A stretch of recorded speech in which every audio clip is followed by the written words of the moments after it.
You're listening to Crud Talk, a ministry of 50 Shades of Grace. Everybody's got a story. I'm guessing like me, you've been hurt before. But what if I told you there was more to this life than being stuck in the hurt and sin of your past? Hey, we all have crud, but it's how we deal with it that makes all the difference. Today's episode is brought to you by a generous sponsor just like you. We thank you for your gift, which allows us to share hope and continue to help people deal with the crud in their lives. So thank you.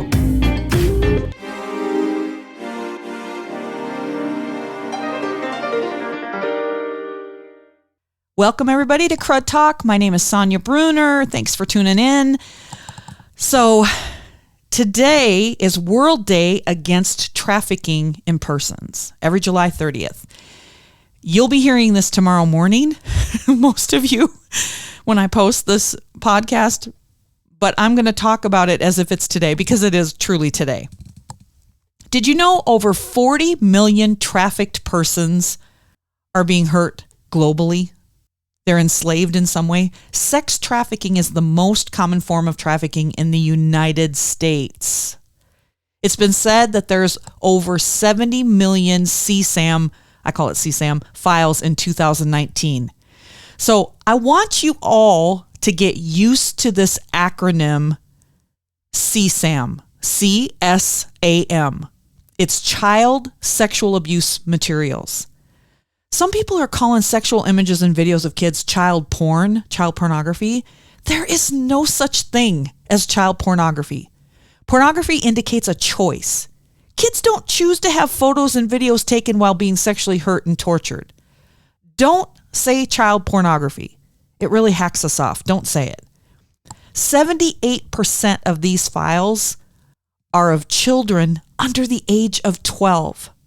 By the way, the USA is the highest consumer of all CSAM worldwide. Family involvement is 4 times higher in child sex trafficking than in adult sex trafficking.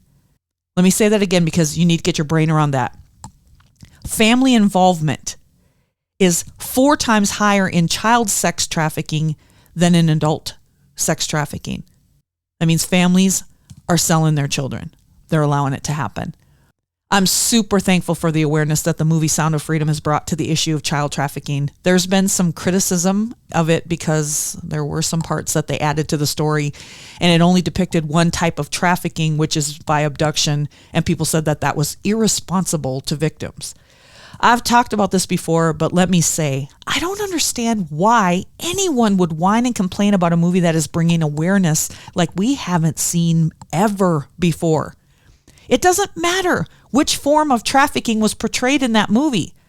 Those of us helping people need to shout loudly for what we are doing in our ministries in this field and what we need from people.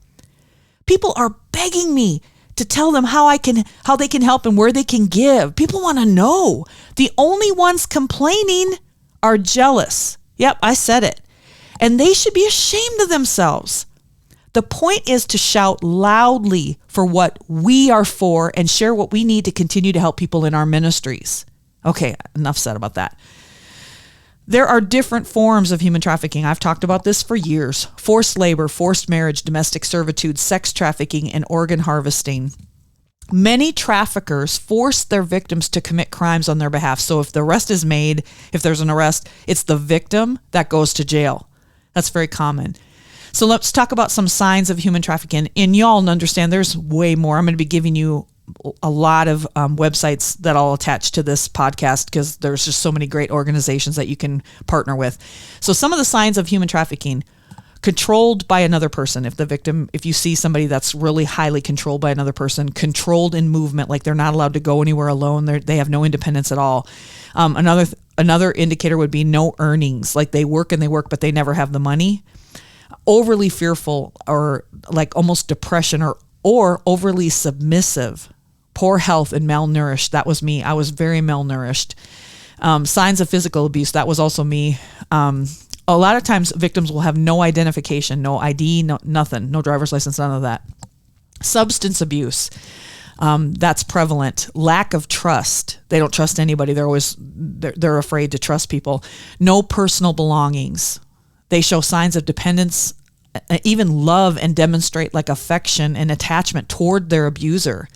Many have been lured by fake job offers, and many feel that they're unable to leave. Most at-risk victims are vulnerable to trafficking and exploitation when they are exposed to risk factors like instability, violence and abuse, poor education, substance misuse, poverty, homelessness, unemployment, and isolation. These factors can weaken defensive measures and make them more susceptible to trafficking and exploitation. And by the way, I'm getting this information from several different human trafficking organizations. Victimization occurs when someone is coerced, deceived, forced, or otherwise subject to an abuse of power. This can look like false job opportunities, or maybe even a lover boy method where the man will pretend to be like in love with the victim, or being sold by a family member into labor or sex trafficking. When a survivor exits a trafficking situation, the resulting trauma combined with the original unresolved risk factors perpetuates the likelihood of being re-exploited, and the cycle of trafficking continues. So not all human trafficking is done by abduction. Yeah, there are abductions. That happens all the time. But most human trafficking is happening by using coercion, threats, and familial exploitation. My trafficker was very well known to me, like a father figure. It was my mother's boyfriend. He was given full access to me for extended periods of time. Let me just jump in here and say, moms, let me give you a tip. Ask your kiddos questions. If they don't want to go with a certain person, pay attention. Don't brush it off. While I was being trafficked in my home with a trusted family partner, family person to our family, I went to school. I played with the other children in the neighborhood. All the signs were there, the bruises, the sexual conversations I could talk about as a second grader to the teachers and the kids. All of that. But most people didn't know what to do. My fear is that we can feel so overwhelmed at the ginormity, is that a word? Ginormity of the issue of physical and sexual violence, trafficking, and treating human beings like animals. We may think, I'm just one person. What can I do? My heart and hope is to share this with anyone who will listen, to encourage action. Let me just be transparent here. I'm always transparent. Hello. Some days, actually most days, I hate talking about my story. I hate putting it out there. It never gets easier. Everyone gets to have an opinion. We're all so good at that, right? Especially social media. Ugh. Or people just ignore it. It's too hard. It's too hard. I don't want to listen to that. I just can't listen to it. It's too hard. I don't know what's worse. People saying, I won't go see the movie, or I won't listen to your testimony, Sonya, because it's just too hard. It's too hard. I have enough negativity in my life. That just about kills me. I don't know what's worse, being ignored or having an opinion about it. I don't know. At the end of the day, though, it's the 8-year-old little girl that says, my dad is hurting me. And she asks, will I be okay? That's what matters. It's not about me at all. I'm one of millions that have been hurt or are going through it now as you're listening to this. I heard somebody say this. Oh my goodness, you guys. She probably shares it so that people feel sorry for her. It's not about the amount of attention I could ever receive. Believe me when I say it's not fun to get this kind of attention. Remember, it's for the most degrading, brutal, painful thing that's ever happened to me in my entire life. It's about the action it will prompt someone to take. That's what's important. So what can you do? Open your wallet. People laugh when I say that. I'm not joking. Open your wallet and give money to the organizations that are helping on the front lines to eradicate human trafficking in this world. The traffickers know that we will spend the money to buy the children, but we will not spend the money to rescue the children, and they're counting on that. Another thing you can do, stop consuming. Stop being a consumer, which drives the demand for trafficking. You know those cute clothes on the ads on Facebook that show really cheap clothing? Guess who's making those clothes for little to no money that you're happy to not have to spend? Most of those are sweatshops where sometimes kids, are forced to work for nothing to pay off a ridiculous debt or threat to their family. That's called labor trafficking. Or that pornography that you can't stop looking at. Go get yourself some help and stop looking at it. Let me jump in and say right here that I've heard from some men since this movie's come out about the guilt that they have felt about their participation in pornography and how they didn't understand how that contributed to human trafficking. I had one guy who wrote to me and said, Sonya, when I heard your story, I didn't realize that by me watching porn, there was no way to know how old those girls are or if they're being forced to do that. But by me watching and getting off to that, I'm no different than the men who hurt you. That's somebody's daughter, mom, sister. I'm the consumer. Wow, it was powerful. If you have watched pornography, I'm talking to men and women, there is hope. Jesus will forgive you. If you can't stop, there's counseling and accountability groups to help you if you're struggling. Don't let Satan make you think that there's no way out of that. That's a lie. Stop consuming porn and get yourself some help. Be free from that. As one lady told me, I get a physical need met, sure, but I'm more empty and lonely than ever afterwards. That's the truth, y'all. What's another thing you can do? Moms, I'm going to really hack you off right now. Stop posting inappropriate, highly sexualized photos of your children on social media. There, I said it. I've been praying about this for so long. They're beautiful, and God made them to be beautiful and special, but not because of the way they look, but because of their heart and their brain. Every time you post a photo where your child is posing seductively on social media, that can be extracted and used for child sexual abuse materials. CSAM. Do you get that? 70 million files. And that number was from 2019. You guys, it's way higher now. I see moms posting pictures of their 5, 6, 7-year-old kids in dance costumes with tons of makeup on their face in highly sexualized poses. That a 26-year-old wouldn't even do, let alone a 6-year-old. What is the meaning of it? Does a small child have a reason to be standing in a sexy pose? What is the point behind that? If you have an explanation that makes sense, tell me. I already know. I'm ticking a bunch of you off. But I know what they do with those photos. Listen to me. I had photos taken of me, videos taken. And what they did while they were watching them was disgusting. They'd swap them out like it was the newest action flick. And they didn't even have access to the internet like the pedophiles and the dark web hackers have now. I can see y'all getting so mad, typing away nasty messages to me about this.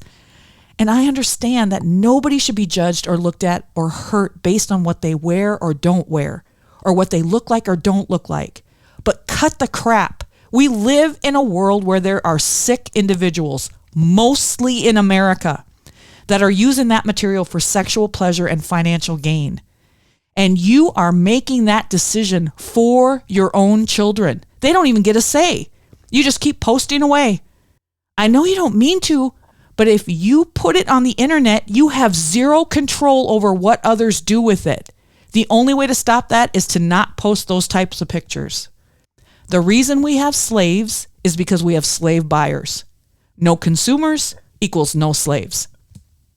The next thing you can do is fight against the laws that are allowing a child under the age of 16 to have consent to anything and everything.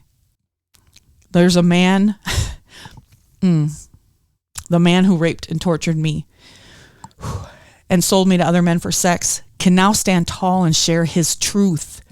And I'm told to shut my discriminating mouth because he is protected and supported. And now I sometimes can hear him laughing at me as he screams his new title that the world says I must accept, honor, and acknowledge, or I'm the villain. If I refuse to acknowledge his new title, let me see, what is it again? Oh, that's right. I can't call him a pedophile because that sounds too criminal and sounds too discriminatory. So now I have to call him a minor attracted person. And if I don't, then I will be deemed as morally wrong and intolerant. He is now accepted and I am the evil wackadoo religious freak. Even government officials, people in positions of authority tell me that I must acknowledge him and others like him, or there's something corrupt and evil about me. Even the United Nations is supporting him. When he beat me and he raped me and screamed in my face, "You love this, you asked for this." And because I was terrified and stayed silent, he now has a platform, a right to say that she consented. So my sex with this minor, because that's what I identify as, and it's not wrong for me to be attracted to a minor person because we now have a title for it, is now accepted. And I have no risk of consequence. I love my country as I puke my guts out. So what does this have to do with human trafficking? Do you understand that if they can have a child consent to being whatever sexual orientation they want to be, whatever identity, sexually speaking, they want to be, a child can now give consent, which is what some lawmakers are pushing for. In fact, some states have already passed it. That is a direct connection to a pedophilia. Pedophiles prey on children. And with laws for consent to sexual relationships with whoever they want, we're talking about 6, 7, 8, 9, 10-year-old children here. Which, again, sexual relationships could mean kids, it could mean adults, and they would be able to be protected by law, free from conviction, no repercussions, because the laws now say children can give consent. You, as a parent, would have no recourse. You would have no legal right to any prosecution. The pedophile will be protected. So while this agenda seems harmless, and they keep shoving it down my throat saying how harmless it is, it's so harmless. Why are you guys picking on all the transgender groups? People should just be able to love who they want to love and do what they want to do. People should be able to go into any bathroom that they want to go into. Why are you picking on us? Why don't you just leave us alone? I'll tell you why. Because all the rest of us, 1 in 6 boys, 1 in 4 girls, are sexually hurt before the age of 18. All of those people who were hurt by an adult are now going to be told that now a 5, 6, 7-year-old can give consent to whatever sexual identity they want to align with. Then what you're doing is opening everyone up to no prosecution or conviction. So let's just think about this for a second. They could say this 10-year-old wanted to be a girl. They were born a biological boy, but they want to be a girl. And then this same 10-year-old decided they were in love with a man and wanted to have sex and had sex with this 27-year-old man. Because a 10-year-old can emotionally determine major life issues like sexual identity and having sex with someone. Come on, I'm sorry, but that's crap. Remember that human trafficking forces the victim to do whatever they want them to do or say. Is it far-fetched to think that a trafficker would force a child to say they gave consent when they truly did not? Of course it's not. Traffickers are doing this now. And all of us as Americans are sitting around saying this is a transgender issue. It's way more than a transgender issue. We will go from consent of identity to consent of activity. We will have children being forced to say they wanted sex when they never did. And the laws will now protect the traffickers. That's why it's a big deal. But this, I have to take a breath, is an even bigger deal. How can I have joy and hope? And how can I be excited about this topic? Let me tell you why. As much as it grieves my heart, I am a human traffic survivor. I made it. I survived. I was rescued. I heard the truth about Jesus Christ, and he changed my entire life. I learned who I truly was, how much I was loved, and how all the things that were done to me and said to me, they were totally wrong. And I learned that I have a choice now. Why? Because I was set free. Without people getting involved to help human traffic victims, how will they ever be free? Not just physically free, but free from sin, free from shame, the anger, the trauma. Only Jesus has the power to heal that. I've lived it. I've seen it. I know not everyone will choose Jesus or even believe in him. I get it. But I'm telling you, it was the difference in my life. I can't help everyone, y'all, but I can help the ones I can. In order to be free from sin and saved by Jesus, they must be rescued. We need to help any way we can. I'm going to post some organizations that I think are doing a fantastic job in the arena of human trafficking. If you have any questions or you're stuck and you need some crud coaching, or maybe you have an event coming up and you'd like to have me come and speak, you can contact me on my website, sonyabruner.com. The most important thing from today's episode is to do something. Take action. Every dollar, every prayer, every time we choose not to be a consumer makes a difference. Do something. Take action. I'm Sonya Bruner. This is Crud Talk. See you next time.